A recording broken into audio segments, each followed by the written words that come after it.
इसको आपको पता फाइन है ना, तो आपको फाइन पर चलान करेंगे हम। 10,000 रुपये चलान है, वो आपने करना है।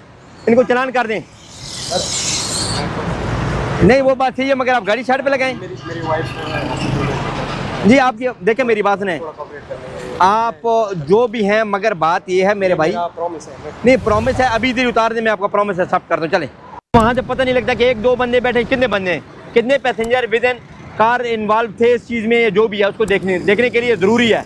तो उस वक़्त ये बैक वाला शीशा भी क्लियर होना बहुत ज़रूरी है। आप लोग कहते हैं कि लोगों के डिग्गियाँ खुलवाते हैं, डिग्गियाँ क्यों खुलवाते हैं? तो डिग्गी खुलवाने का मकसद ये है कि गाड़ी ने कोई कंपनी होती है आइडेंटिफिकेशन सिस्टम चिप लगाई होती है यहाँ पे, ये बिस्किट होता है ये वाला, इस बिस्किट को हम रिकग्नाइज करते हैं। अगर ये वाला बिस्किट ओरिजिनल नहीं है तो हम नेक्स्ट स्टेप को फॉलो करते हैं। इसका भी ठीक है, इनको जाने देंगे, जाएँ भाई आप। तो ये जो है रोड के ऊपर बहुत ज़्यादा कंसर्न होते हैं लोगों के। लोग समझते हैं कि क्या नाम है, हम लोगों को तंग करने के लिए आते हैं। नहीं, हमारी ये ड्यूटी है, हमारा काम है कि हम लोगों को जो है ना तहफ़्फ़ुज़ प्रोवाइड करें। और दूसरा ये है कि जो गाड़ी गलत होती है या जो बंदा गलत होता है, एलिगेशन लगाता रहता है वो